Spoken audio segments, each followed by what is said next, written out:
All right, hello. This is gonna be a really quick, simple video. I'm not gonna really edit anything if I can help it.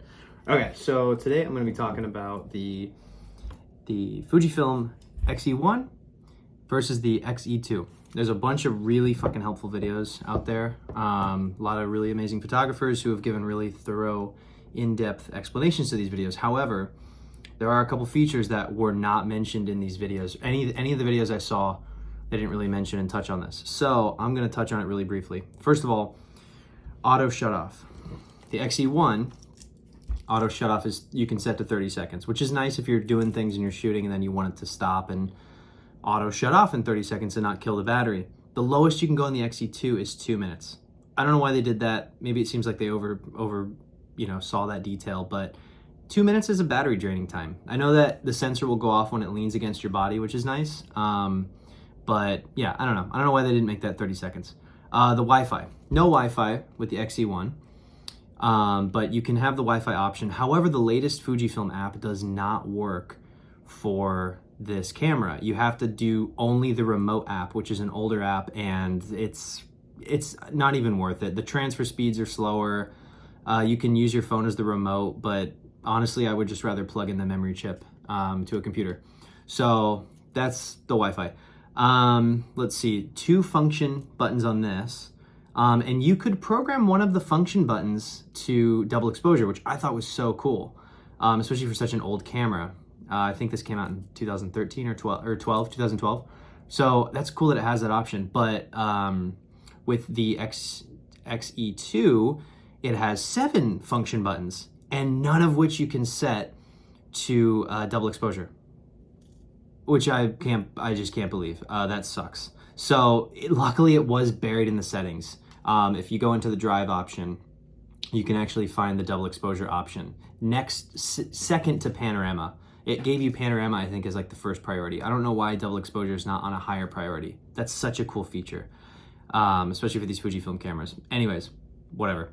LCD, the LCD screen is a lot more powerful and brighter on the X-E2 versus the X-E1. You can noticeably tell when they're on and next to each other. See if I can get a little bit of a preview for you. If we just go into the see the menu on each, so you may be able to tell. X-E2 is inherently crisper. Let's see, can we do that? Yes. And then the X-E1 is fine, but there's a slight dullness to it. You can kind of feel the dullness in it. So I don't know what that's about, but it's a nice add-on. So I get it. It's an older generation. This came out, I think, the X-E1 came out, the X-E2 came out only a year later. It also has an X-E2S, which has a few differences, but not major. All right, what's another topic? Let's see, the toggle button. So we have this little twisting dial and toggle button that snaps in for, if you need to snap in for a crisper manual focus or focus option. That on the X-E1, you actually don't really get there's not really too many options with that. As far as this goes, you can actually change it to the, you can change it for the shutter speed. Well, actually, let's see. No, you can do it. Okay, so you can change the shutter speed for both and make that option, that button do that. But I found that, let's see, this one is, I don't know. Yeah, it's just smoother. It's nicer. It's right there for you. Not a crazy takeaway, but they did make it so that you can zoom in and out of your photos and you can toggle in and, I don't know, do a bunch of extra stuff there. Let's see. Okay. The X-E1 also has an option for a, you can do like different toy lenses. You can do like kind of more, it's like called the advanced, what do they call it? Advanced film simulation mode or something like that, which just gives you more variety if you're trying to do some more artistic creative filters instead of having to directly use the preset film simulators that each camera has. As far as I'm aware, I don't think you can put on, you can't really add any for either of the camera, like, Kodak 400 or something like that, or Porsche. I don't think you can add those to these cameras, so you can just manipulate the kind of the film recipe for them. However, the fact that this has that extra feature and setting is actually quite nice for like toy lenses and all that kind of fun extra stuff. The flash, if you go into the settings on the X-E2, the flash will actually go off. when engaged, and you can set that in the menu settings by making the flash forced.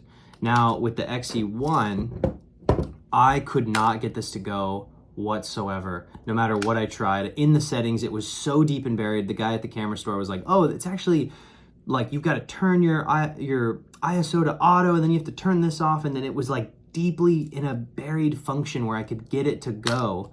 And then I was like, okay, finally I got the flash. However, with the easy menu option where I can just instantly go in and turn this into auto flash was pretty dope. Let's see, or not auto flash, but forcing it by just engaging it would allow the flash to go, which I thought was great. I couldn't for the life of me figure it out in a simplistic way on the X-E1. X-E2, way simpler. There was a menu for it. Let's see. Oh, so these two cameras, as far as I'm aware, the E1, 2, 3, and 4, physically all pretty much the same. They changed a little bit of the buttons and layout, but the cameras are physically the same, like basically the same. Sorry, I'm kind of rambling on. Nevertheless, they are both made in Japan. So I thought that was a cool feature. In one of the videos I watched, they said, it doesn't really matter that much. You know, the X-E3 and 4 is not made in Japan. I thought that was a cool feature. Fujifilm is a Japanese company. Like, I kind of like the fact that this thing has some good sturdy metal to it and some plastic and is like from Japan. I thought that was a cool feature. Nevertheless, if you go with the X-E3 series, it's like, I think it's made in America or somewhere else, but not Japan. So you don't get that cool made in Japan stamped on the bottom. Let's see. Yeah, other than that, these cameras are fantastic. All the functions pretty much work the same. The fluidity in which you can kind of go through on the X-E2 is a lot nicer, I would say, than some of the kind of the buffering time seems to be slower, and the autofocus on the X-E1 is a little crunchier. It's using contrast to kind of sense its focus out.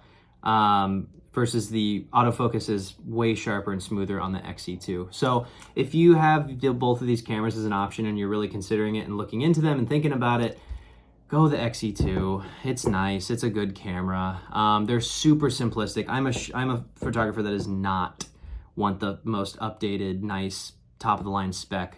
For the most part, I usually shoot a paper shoot camera, which, if you know anything about that, is the most primitive sort of camera point and shoot that you can use. So I love the fact that you can still manipulate your ISO, your aperture, your exposure on these cameras in a pretty quick, seamless way and see it happening in real time. Fujifilm's amazing for that. I think that that's such a nod to their user interface and user friendly ness. Nevertheless, hope this helped you. This is a very short, quick, not edited, not precise.